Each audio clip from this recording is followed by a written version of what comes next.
বন্যা একটি প্রাকৃতিক দুর্যোগ, কিন্তু বর্তমানে বাংলাদেশে যেটা হচ্ছে তা কি শুধু প্রাকৃতিক দুর্যোগ নাকি এর মধ্যে কোনো রহস্য লুকিয়ে আছে? ভারতের ত্রিপুরায় অবস্থিত ডুম্বুর জলবিদ্যুৎ কেন্দ্রের বাঁধ খুলে দিয়েছে ভারত। ফলে হু হু করে পানি ঢুকে প্লাবিত হচ্ছে বাংলাদেশের ফেনী, নোয়াখালী ও কুমিল্লা অঞ্চল। সবচেয়ে আশঙ্কাজনক অবস্থায় রয়েছে ফেনীর ফুলগাছি, পরশুরাম ও ছাগলনাইয়া উপজেলা। হঠাৎ করে ৩১ বছর পর ভারত কেনই বা এই ডুম্বুর বাঁধটি খুলে দিল? এই নিয়ে জনমনে প্রশ্নের শেষ নেই। বাংলাদেশ ও ভারতের মধ্যে পানি বন্টন এবং বাঁধ নিয়ে আলোচনা বা সমালোচনায় সর্বোচ্চ গুরুত্ব পায় ফারাক্কা বাঁধ। তবে হঠাৎ করে গত ২-১ দিন ধরে আলোচনার শীর্ষে রয়েছে এই ডুম্বুর বাঁধটি। রাজনৈতিক কারণে হোক বা পরিস্থিতির কারণে হোক, কোনো দেশ কি কোনো প্রকার সতর্কতা ছাড়া অন্য দেশ বিপদে পড়বে এমন কোনো কাজ করতে পারে? উত্তর একটাই, কখনো না। কিন্তু আমাদের পার্শ্ববর্তী দেশ এরকম আন্তর্জাতিক আইন লঙ্ঘন করেছে বহুবার। ভারত কোনো আগাম সতর্ক বার্তা ছাড়াই ডুম্বুর বাঁধের গেট খুলে দিয়েছে। উত্তরটা নিশ্চয় আমাদের অনেকেরই জানা। বাঁধ খুলে দেওয়ার মাধ্যমে ভারত অমানবিকতার পরিচয় দিয়েছে এবং বাংলাদেশের সাথে অসহযোগিতা করেছে বলে মন্তব্য করেছেন তথ্য ও সম্প্রচার এবং ডাক টেলিযোগাযোগ ও তথ্য প্রযুক্তি মন্ত্রণালয়ের উপদেষ্টা মোহাম্মদ নাহিদ ইসলাম। তিনি আরও জানান, উজানের পানি ধেয়ে এসে এই বন্যা পরিস্থিতি তৈরি করেছে এবং কোনো প্রকার আগাম সতর্কতা ও প্রস্তুতি নেবার সুযোগ না দিয়েই বাঁধ খুলে দেওয়া হয়েছে। ভারতীয় সংবাদ মাধ্যম জি24 ঘন্টা লিখেছে, বন্যার কারণে ডুম্বুর জলবিদ্যুৎ প্রকল্পের বাঁধ খুলে দেওয়া হয়েছে আর সেই কারণে পানি ঢুকেছে বাংলাদেশে। তবে ২২ আগস্ট ভারতের পররাষ্ট্র মন্ত্রণালয় বিষয়টি অস্বীকার করে। পররাষ্ট্র মন্ত্রণালয় ব্রিফ করে জানায়, গোমতী নদীর অববাহিকায় এই মৌসুমের সবচেয়ে বেশি বৃষ্টিপাত হয়েছে। ফলে গোমতী নদীর উপর নির্মিত বাঁধটি উপচে বাংলাদেশে পানি প্রবেশ করছে। ভারত আরও জানিয়েছে, দুই দেশের মধ্যে দিয়ে ৫৪টি নদীর অববাহিকা থাকায় বর্ষা মৌসুমে উভয় দেশেই ক্ষতিগ্রস্ত হয়। ত্রিপুরার গোমতী জেলার ম্যাজিস্ট্রেট তার অফিসিয়াল ফেসবুক অ্যাকাউন্টে জানিয়েছেন, গোমতী নদীর পানি আরও বাড়তে পারে, তাই ডুম্বুর প্রকল্পের বাঁধ থেকে পানি ছাড়তে হবে। কিন্তু বাস্তবতা হলো ২১শে আগস্ট ৮টা ৩৫ মিনিটে বাঁধের ৩টি গেটের মধ্যে একটি খুলে দেওয়া হয়েছে, আর তাতেই হু হু করে পানি বাড়ছে বাংলাদেশে। ভারতের ত্রিপুরায় উৎপত্তি হওয়া গোমতী নদী ১৫০ কিলোমিটার পথ পাড়ি দিয়ে বাংলাদেশের কুমিল্লায় প্রবেশ করেছে। তবে ভারতের পররাষ্ট্র মন্ত্রণালয়ের দেওয়া স্টেটমেন্ট এবং ত্রিপুরার গোমতী জেলা ম্যাজিস্ট্রেটের স্টেটমেন্ট সাংঘর্ষিক, এই বিষয়ে কোনো সন্দেহ নেই। বেশিরভাগ সূত্র এবং সংবাদ মাধ্যম এটা স্বীকার করেছে যে ভারত তাদের ডুম্বুর বাঁধ খুলে দিয়েছে। তারা বাঁধ খুলে দিয়েছে বিষয়টি নিশ্চিত। তবে পরিস্থিতি যেমনই হোক না কেন, বিষয়টি ঢাকাকে জানানো জরুরি ছিল। এতে করে প্রচুর মানুষকে নিরাপদ আশ্রয়ে পাঠানো সম্ভব হতো। যাই হোক, ভারত কি কারণে এমনটা করলো সেটা তারাই ভালো জানে। এবার তিস্তার পানি বন্টনের দিকে নজর দেওয়া যাক। তিস্তা নিয়ে বাংলাদেশ ভারত আলোচনা অনেক পুরনো। দেশ স্বাধীনের পরপরই ১৯৭২ সালে তিস্তার পানি নিয়ে যৌথ নদী কমিশনের দ্বিতীয় সভায় আলোচনা হয়। ১৯৮৩ সালে অন্তর্বর্তীকালীন একটি চুক্তিও হয়েছিল। চুক্তি অনুযায়ী বাংলাদেশের ছিল ৩৬%, ভারত ৩৯% আর ২৫% পানি ছিল নদীর নাব্যতা বজায় রাখার জন্য। ১৯৮৫ সালে সেই অন্তর্বর্তীকালীন চুক্তির মেয়াদ শেষ হয়। ১৯৮৭ সালে মেয়াদ আরো ২ বছর বাড়ানো হয়েছিল। এরপর আর কোনো চুক্তি হয়নি। ২০১১ সালের ৬ সেপ্টেম্বর তিস্তার পানি বন্টন চুক্তি হওয়ার কথা ছিল।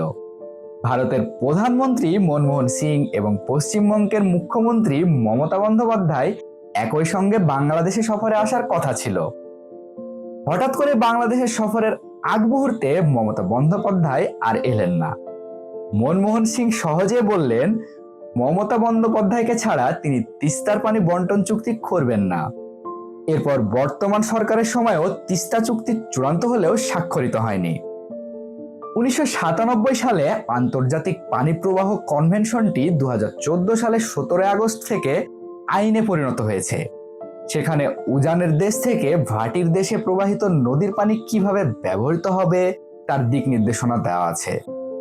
যে নদীর পানি যে খাতে প্রবাহিত হয় সেই নদীর পানি সেই খাতে না রেখে খাত পরিবর্তন করলে তা নদীর জন্য কল্যাণকর হবে না। জাতিসংঘে গৃহীত কনভেনশন পানি সম্পদ ব্যবহার বিষয়ক আর্টিকেল 5-এ বলা হয়েছে, কোনো প্রবাহিত অভিন্ন বা আন্তর্জাতিক নদীর উপকূলবর্তী দেশগুলো ন্যায় বিচারের ভিত্তিতে পানি সম্পদ ব্যবহার করবে। সীমান্ত নদী কিংবা জলধার ব্যবহারের ক্ষেত্রে একই কথা প্রযোজ্য। এক্ষেত্রে বিভিন্ন দেশের জনসংখ্যা ও ভূমির পরিমাণ অনুযায়ী পানি সম্পদ ব্যবহারের পরামর্শ দেওয়া হয়েছে।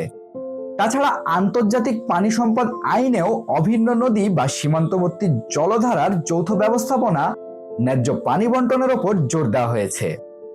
আন্তর্জাতিক রীতিনীতি মেনে বিভিন্ন দেশ অভিন্ন নদীর ব্যবস্থাপনা নিশ্চিত করছে। উদাহরণ হিসেবে দানিউব নদীর কথা বিশেষভাবে উল্লেখ করা যায়। মধ্য ও পূর্ব ইউরোপের 12টি দেশের মধ্যে দিয়ে প্রবাহিত এই নদীর তীরবর্তী অঞ্চল যেন ছবির মতো সুন্দর। দানিউবের তীরে গড়ে উঠেছে অস্ট্রিয়ার রাজধানী ভিয়েনা, হাঙ্গেরির রাজধানী বুদাপেস্ট, সার্বিয়ার রাজধানী বেলগ্রেড সহ জার্মানি থেকে রোমানিয়ার বিস্তৃত বিভিন্ন নয়নাভিরাম শহর বন্দর।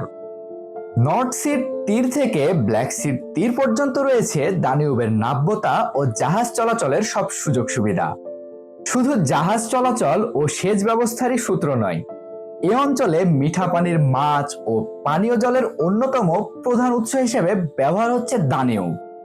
এতটাকাল পারস্পরিক অঙ্গীকার, দায়িত্বশীলতা ও আন্তর্জাতিক রীতিনীতির ভিত্তিতে এই নদীর সুষ্ঠু ব্যবস্থাপনা নিশ্চিত করেছে দেশগুলো।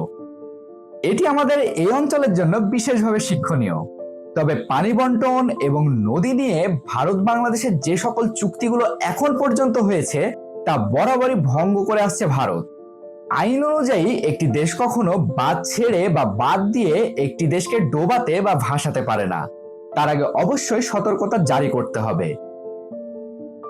এবার আসি ফারাক্কার বিষয়ে। খুবই সহজ এবং সাধারণ একটি বিষয় বলি, নিজের কোনো বড় স্বার্থ ছাড়া কোনো দেশ কখনো বন্ধু দেশের কথা ভেবে তৎকালীন সময়ে $1 বিলিয়ন কেন খরচ করবে? কারণ কথাতে আছে, নিজের ভালো পাগলেও বোঝে। ফারাক্কা বাঁধের অবস্থান এবং নির্মাণ বিষয়ে আপনারা সকলে অবগত, তাই এসব বিষয়ে আর কথা না বাড়িয়ে আমরা সরাসরি এর উপকার এবং ক্ষতি নিয়ে কথা বলবো। 1950 ও 60-এর দশকে কলকাতা বন্দরের কাছে হুগলি নদীর পলি ধুয়ে পরিষ্কার করার জন্য ফারাক্কা বাঁধ তৈরি করা হয়। হিন্দুস্তান কনস্ট্রাকশন কোম্পানি প্রায় $1 বিলিয়ন ব্যয়ে তৎকালীন সোভিয়েত ইউনিয়নের সহায়তায় বাঁধটি নির্মাণ করে। 1971 সালে বাংলাদেশ স্বাধীন হবার পর গঙ্গার পানি বন্টন নিয়ে ভারতের সাথে আলোচনা শুরু হয়। 1974 সালে 16 মে বাংলাদেশের তৎকালীন প্রধানমন্ত্রী শেখ মুজিবুর রহমান এবং ভারতের প্রধানমন্ত্রী ইন্দিরা গান্ধী ফারাক্কা পয়েন্টে গঙ্গার পানি বন্টন বিষয়ে আলোচনা করেন। আলোচনায় সিদ্ধান্ত হয় যে উভয় দেশ একটি চুক্তিতে না আসা পর্যন্ত ভারত ফারাক্কা বাঁধ চালু করবে না। যদিও পরবর্তীতে বাঁধের একটি অংশ পরীক্ষা করার জন্য বাংলাদেশ সরকার 1975 সালে মাত্র 10 দিনের জন্য ভারতকে গঙ্গা নদীর 310 থেকে 450 কিউসেক পানি অপসারণ করার অনুমতি দেয়। কিন্তু ভারত 1976 সালে শুষ্ক মৌসুম পর্যন্ত গঙ্গা নদী থেকে 1130 কিউসেক পানি অপসারণ করে ভাগীরথী ও হুগলি নদীতে প্রবাহিত করে। বাংলাদেশের সাথে করা ভারতের এই ধরনের অন্যায় জাতিসংঘের সাধারণ পরিষদে আলোচনা করা হলেও বিষয়টি ভারত খুব একটা পরোয়া করেনি। আমরা শুরু থেকে বলে আসছি, এসব চুক্তির খুব একটা পরোয়া না করে নিজেদের স্বার্থমতো কাজ করছে ভারত। ফারাক্কা বাঁধের কারণে বাংলাদেশে পানি প্রবাহ কমতে থাকার প্রেক্ষাপটে 1996 সালে বাংলাদেশ ও ভারতের মধ্যে 30 বছর মেয়াদী গঙ্গা চুক্তি হয়। সেই চুক্তি অনুযায়ী শুষ্ক মৌসুমে অর্থাৎ 1 জানুয়ারি থেকে 31 মে পর্যন্ত দুই দেশ চুক্তিতে উল্লেখিত ফর্মুলা অনুযায়ী পানি ভাগাভাগি করে নেবে। চুক্তিতে বলা হয়েছে, নদীতে 77,000 কিউসেক বা তার কম পানি থাকলে দুই দেশ সমান সমান পানি ভাগ করে নেবে। পানির পরিমাণ 77,000 কিউসেক থেকে 75,000 কিউসেক হলে 40,000 কিউসেক পাবে বাংলাদেশ, অবশিষ্ট প্রবাহিত হবে ভারতে।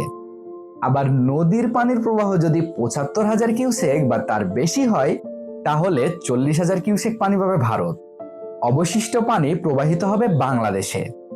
তবে কোনো কারণে যদি ফারাক্কা নদীর পানির প্রবাহ 50,000 কিউসেকের নিচে নেমে যায় তাহলে দুই দেশ কে কি পরিমাণ পানি পাবে সেটা পারস্পরিক আলোচনার ভিত্তিতে সিদ্ধান্ত নেবে। তবে এখন পর্যন্ত ফারাক্কার পানি নিয়ে ভারত তো কোনো চুক্তি মানেনি, উপরন্তু তাদের ইচ্ছা মতো বর্ষা মৌসুমে বাঁধ ছেড়ে বাংলাদেশ ডুবাই দেয় আর শুষ্ক মৌসুমে শুকাই দেয়। তবে ফারাক্কা বাঁধ কেন্দ্রিক এই স্বেচ্ছাচারিতার ফলে শুধু বাংলাদেশ নয়, ভারত নিজেও মারাত্মক ক্ষতিগ্রস্ত হচ্ছে। ফারাক্কার প্রভাবে বাংলাদেশ অংশের পদ্মা পরিণত হয়েছে একখণ্ড মরুভূমিতে। নদীটির নাব্যতা হারিয়েছে ২৫০০ কিলোমিটার নদীপথ। সেই সাথে ৪৯টি শাখা নদীর অস্তিত্ব সম্পূর্ণ বিলীন হয়েছে। গঙ্গার উজানে বিহার ও উত্তরপ্রদেশ এবং ভাটিতে সুন্দরবন পর্যন্ত পরিবেশ বিপর্যয়ের চিত্র আজ দৃশ্যমান। গঙ্গার উজানে বিপুল পরিমাণ পলি জমে প্রতি বছর বন্যা দেখা দিচ্ছে ভারতের বিহার সহ উত্তরপ্রদেশের বিস্তীর্ণ এলাকায়। অন্যদিকে গ্রীষ্ম মৌসুমে পানি আটকে রাখার ফলে নদীর স্বাভাবিক গতি হারিয়ে ক্ষতির শিকার হচ্ছে ভাটি অঞ্চলের বাংলাদেশ। নদী গবেষক এবং লেখক মাহবুব সিদ্দিকী ১৯৯৬ সালের চুক্তির বিষয়ে বিবিসি বাংলাকে বলেন, এই চুক্তির ফলে বাংলাদেশের উপকারের চেয়ে ক্ষতি বেশি হয়েছে। নদীকে ঘিরে পেশা ছিল এমন মানুষেরা গ্রামকে গ্রাম থেকে উচ্ছেদ হয়ে গেছেন, ইকোসিস্টেম নষ্ট হয়ে গেছে, অনেকের দেশ ছেড়ে চলে গেছে। দুর্ভাগ্যের বিষয় হলো যুগের পর যুগ ধরে এসব অন্যায় আমাদের সাথে হয়ে আসলেও আজ পর্যন্ত কেউই সুষ্ঠু সমাধানের চেষ্টা করেনি। ক্ষমতার লোভে এখন পর্যন্ত সবাই শুধু দালালি করে গেছে। তবে এবার সময় এসেছে ভবিষ্যৎ প্রজন্মের জন্য কিছু করার, শুধু কাউকে শিক্ষা দেওয়ার জন্য না, নিজের দেশকে ভালো রাখার জন্য যা করা দরকার সেটাই করতে হবে।